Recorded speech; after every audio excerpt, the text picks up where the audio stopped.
Hey, it's Hayley and Hamish again, and today we are discussing skin irritation in our pets. So Hamish here is a Tenterfield terrier or mini fox terrier, whatever you want to say, and his breed is actually very prone to skin irritation, including dermatitis.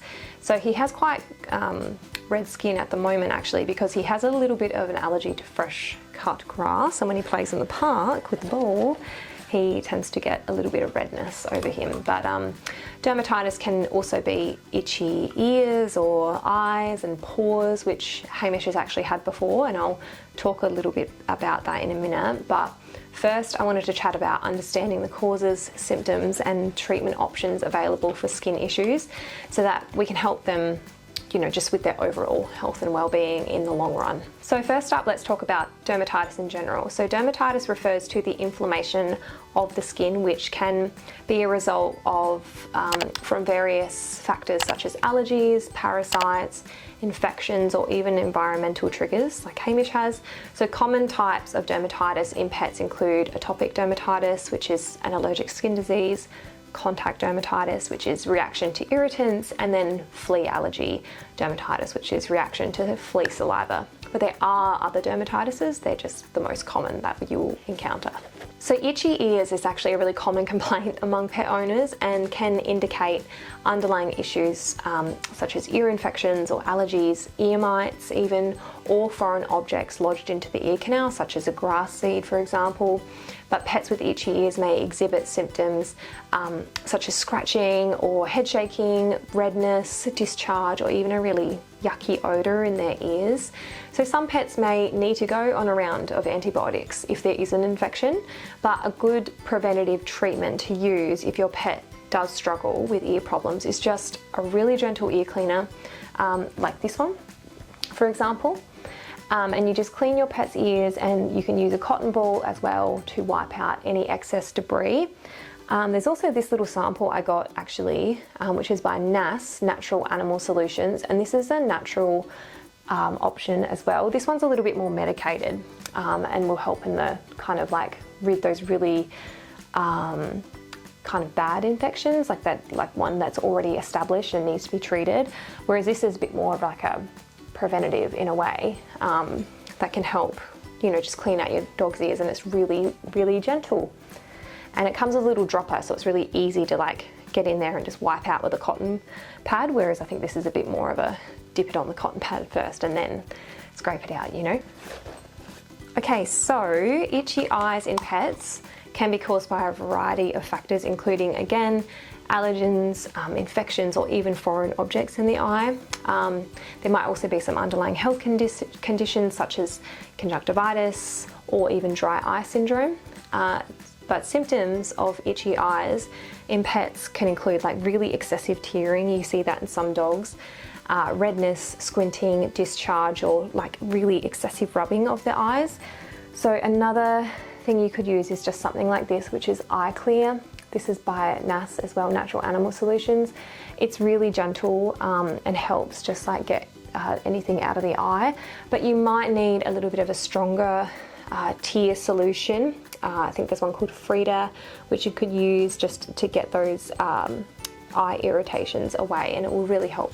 Okay, let's have a chat about itchy paws. They are often associated with allergic reactions, so contact dermatitis, for example, yeast infections, or environmental irritants such as pollen or grass, which you know all about. But pets with itchy paws may exhibit symptoms such as licking, chewing, biting of their paws, and just really red paw pads. So these are a few photos of Hamish with inflamed paws, and what we actually ended up doing was use this product here called Metaderm, and it is really gentle and low irritant formula. It's antibacterial and antifungal, so it's really good on the skin. So for his paws, we had this storage container in the bath, and we placed him in there with some shallow water and the Metaderm mixed in for, you know, 5 minutes, and it could just sit and soak on his paws and really get in there, and it worked. It took a couple of washes, but his paws are just so much better now. So that's our go-to treatment, isn't it, pup? So the first step in treating skin irritation in pets is to actually identify the underlying cause. So this might require a thorough examination by a veterinarian, including skin tests, blood work, or allergy testing to actually determine the root cause of the problem. So if allergies are suspected, your veterinarian may recommend allergy testing to identify specific allergens that are triggering your pet's symptoms. So treatment options may include allergen avoidance completely, antihistamines, or even immunotherapy treatments to desensitize your pet's immune system. But of course, if you do know the allergy, such as maybe an allergy to eating chicken, for example, or a pollen allergy or grass allergy, the best thing you can do is try and avoid those irritants as much as possible. So if the grass has been freshly mowed in the park, we don't go to it, do we, Ham? We try and avoid it as much as possible. Maintaining proper hygiene is essential for managing skin irritation in pets. Regular grooming or bathing, well, including bathing, I should say, with a mild shampoo like this one here. This is Nutriderm. So this is mixed with oatmeal and it's really soothing on the skin. And this can help with removing allergens, parasites, or irritants from your pet's skin and coat, but it doesn't strip away the natural oils in your pet's skin because it is quite a gentle shampoo, and it really works on Hamish. He really likes this one just for general washing, whereas like with Mediderm, for example, because it's a bit more medicated, we tend to use this when he has an actual outbreak, but this for just like daily, well, not daily, we shouldn't wash your dog every day, but maybe every fortnight washing. So just general washing and then your medicated washing. So if your pet does have a bacterial or yeast infection, your veterinarian might decide to prescribe topical or oral medications to treat the infection and actually help get rid of the symptoms completely. So just make sure that you follow your veterinarian's instructions and complete the full course of treatment to prevent any reoccurrences. It's basically the same as us, where we have to complete a full course of our antibiotic treatment when we get sick. So to provide relief for itchy ears, eyes, or paws, your veterinarian might recommend certain ear cleaners or ear medications, eye drops, or even paw balms that help soothe irritation and reduce inflammation in your pet. But obviously, keeping your pet's environment clean and free of possible irritants can help prevent future episodes of skin irritation as well.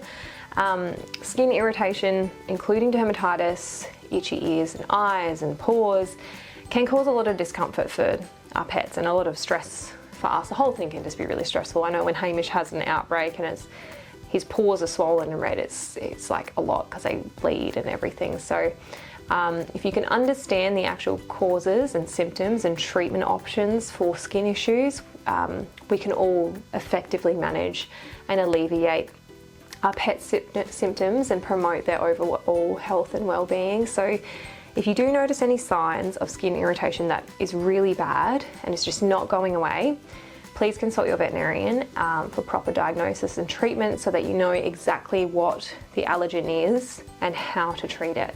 So that is all from us this month, pup.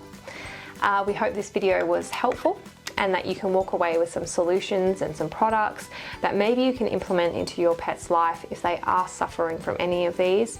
So we will see you in next month's video where we talk about, what is it?